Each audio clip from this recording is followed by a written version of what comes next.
See, this is what I'm talking about. This is the good stuff that I'm talking about in this week's Bleach chapter. It's me, Captain Violence. We live action. You already know what it is. I'm here to bring you yet another Bleach review for this week. Now, let's get this motivator started. This is Bleach chapter 558 titled.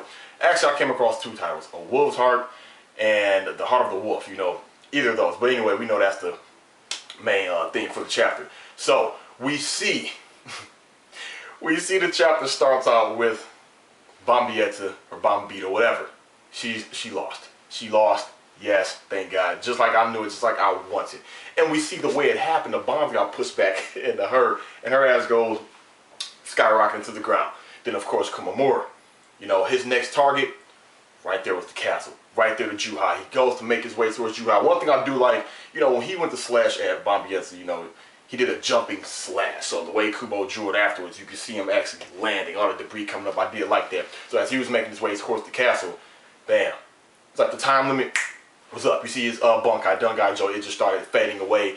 And at that point, he starts to transform. And I'm thinking, like, when I'm reading this, I'm like, okay, you know, he's going to go back to the Kumamura we know. But he looks at it, his hand turns into a paw, an actual paw.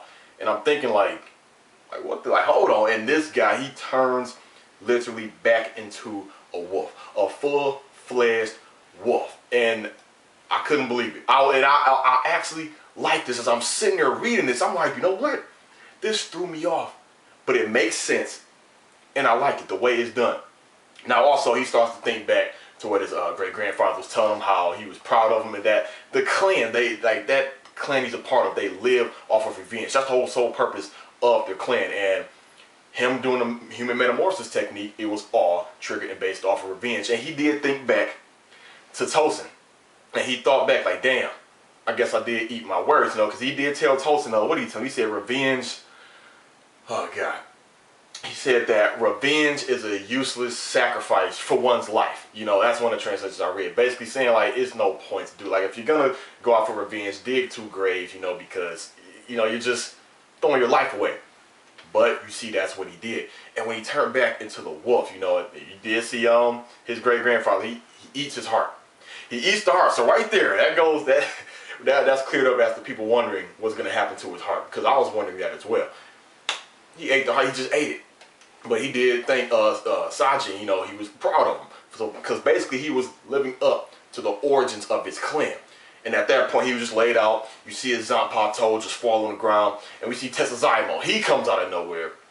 And, you know, he showed mad respect, man. He still picked up his captain, full-fledged wolf, put him on his back, and told him, like, you know what, you're not in the wrong in this. Hey, let's still go kick some ass. Let's do this for old man Yama. Let's go take out Juha. And we see Sajin, he doesn't say anything. I don't think he can say anything. I mean, he's just a wolf now. But then again, you know, his great-grandfather, he can still talk. But he goes on to carry him on. Then we cut to Bombietta. She's just all laid out thinking. And she said it, I lost. She claimed it. And she said it. Some people call this a draw, you know. But she lost, all right? She lost. She said, oh, this sucks. This messed up. I lost to a Shinigami. And here comes the rest of her little caddy crew, you know, Giselle and Candace and whatnot, the rest of them. And they tell her, look, it's okay, we're here to help you. You know, just miscellaneous build crap between them, between the five. So, then it cuts to the sky.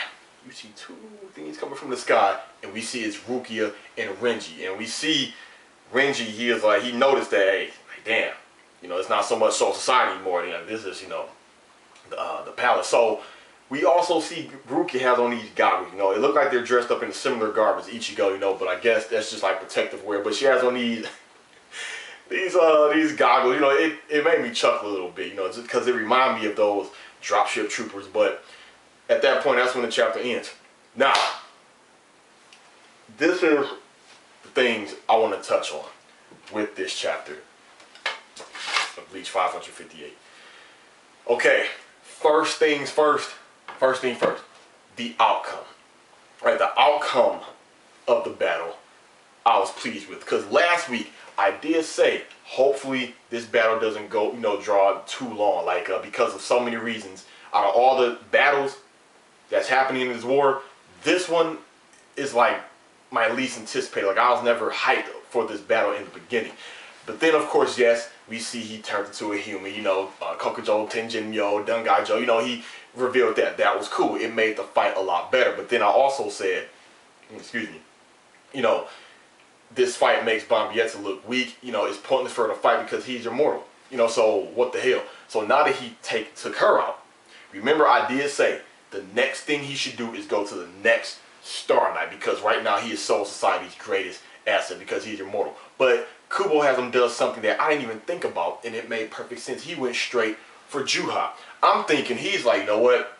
I'm just gonna, you know, help out the other captains. But of course, like I said, and it made sense. Juha took Old Man Yama's life. That was the whole purpose why Kumamura did the human metamorphosis technique in the first place, to get revenge, you know, sticking true to his clan's origins. And he went towards Juha, and it made perfect sense. And I also like how the time limit was up. But I guess looking at it in real time, this metamorphosis technique can only last about what? 30 minutes, 20 minutes, if 30 minutes, 20 minutes. Think about when Kumamura, like in real time, when Kumamura and Bombietta showed up. Think about that fight. I don't even think that was 30 minutes, maybe 20 at that. You know, because even yes, there was dialogue between the two, it don't take that long to say what you're gonna say. You know, especially now when it gets animated, because I know the Bleach anime is coming back. I've been said that a long time ago. Maybe they're gonna add in extra filler scenes, you know, to extend the fight, you know, make it a lot better than what it was in the manga. But I do like that, because when you have a character who's immortal like that, you know, who has like a technique you can become immortal, you have to balance it out, man, by putting a drawback on that. Yes, we knew it was a time limit, but it was a fast time limit. I didn't even know it would just be, you know, like just up like that. Also, let's talk about him turning back into the wolf. Yes, that's right. This is proof he turned into a wolf. Kumamura said it plenty of times, correcting Yachiru. Yachiru said it. She always called him a dog. He'd say, I'm not a doggy, I'm a wolf. You know, he's not a hyena. He's not a dog. He's not a fox. He is a wolf. He's a wolf. So, I mean, hell, look at the name of the chapter. So, that right there, the reason why I loved it, what did I say? I thought once the time limit was up, I thought Kumamura was going to die. You know, hell, he took his heart out. He's going to revert back to the Kumamura we all know, and he was going to die. And at that point, that's when he was going to reclaim his position in Squad 7. But my thing is, at that point, when he turned back into a fox, damn. Oh, fox. I ain't gonna lie, he did resemble a fox, okay, but look, when he returned back to the wolf, I liked it because Kubo, he killed off a character while keeping him alive. Think about that. He killed off a character while keeping him alive. And you can think of a lot of other series where a creator, they kill off a character, but they're still alive. Because now, it's no point. Like, he's just he's a wolf. He's just a wolf still bent on revenge, still hella pissed. And also think about it's similar fashion with Byakuya. Say if his Bunkai was still taken, you know, still gone. Just say like when he gets fully healed, his character is still killed off. He can't, you know, take his role up in Squad 6 again. You know, a captain without a Bunkai. I mean, Byakuya, he's not on no strength level of Kenpachi. So it would be no point, and that would hurt his pride. He'd be depressed. He wouldn't even want to run a squad without a Bunkai like that. So I do like that how Kubo killed off Kumamura while he kept him alive, because there's no way he can reclaim his role back as a captain of Squad 7. But like I said, props and mad respect to Tetsuzayamon. You know, he still called him captain, still helped him out. I don't think Tetsuzayamon is heading towards Juha. That'll be very, very reckless and stupid. But I think he's going to get Kumamura back to safe grounds. And maybe he's going to take him back to that cave. Maybe, hey, look at Sanjin's great-grandfather, like, hey, here we go. You watch him. But another thing, you know, hopefully Love, once all this calms down, or once it's over, Love will take back his role. Shinji may get in contact with him. A lot of people have been hinting to me that Gazelle, you know, Star Knight Z could be for Zombie. You know, a lot of people was hinting at that. I think those other 4 girls, Rukia and Renji may fight them, you know, because it's 5 in total, including Bombietta. But now she's down for the count, even though she's not dead, you know, but she's done. She's down for now. I do believe they don't seem strong. True enough, we don't know what they can do. They just don't seem strong. So maybe after the training Rukia and Renji had, they're gonna fight 2 apiece. You never know, maybe. Renji, I can't see Renji taking on two of them damn girls. And Rukia, I guess she can do it, you know. I mean, she did have her training or whatever. But another thing I was reading in the forum sites, and people was also telling me that it didn't make sense that Rukia and Renji showed up first. You know, because we seen Ichigo, he was on his way down. Then we see Rukia and Renji. But the thing is, it's clear they left first. I mean, it's clear they just left first. And some will say, oh, it still doesn't matter. Ichigo is fast. He should still pass him up. But the thing is, think about it. The whole process of what they had to do, it didn't take as long as Ichigo. You know, Renji, he already got done with his Akatsuki training and whatnot, and Atsuchi training, and we see that. Remember the chapter? He was standing up. He was already, you know. Matter of fact, it's in this volume. I mean, he was done. Oh damn! No cutting the. Hey, I keep it live action. But the thing is, Renji, he was done. Ichigo, he was still laid out. So it only made sense that Renji's process happened faster. Then the whole Zanpakuto thing with Ichigo, that was taking them time. By that time, Renji is probably done. And it does make sense. Rukia and Renji was like, look, we're not just going to wait on Ichigo. We're done. We're healed. We're retrained. We're going to take up arms and help out Soul Society. So, you know, it's what's going to happen next week.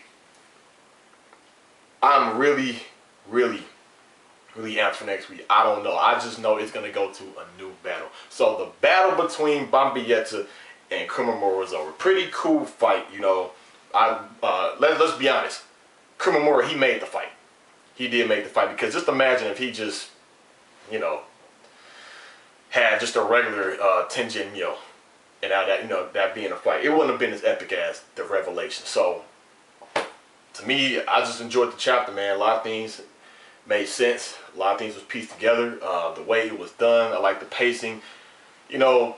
But now that this battle is over, next week I want to see Renji fighting someone, because I want to see if he has his another new look. I want to see the upgrade version of his Bunkai, and also I wanted to go back to Hashwath and Shunsui. That's what I want to happen. So all in all, good chapter to me. Give me your thoughts, comments, and concerns. Thanks for watching. I will see you all next week. Signing out.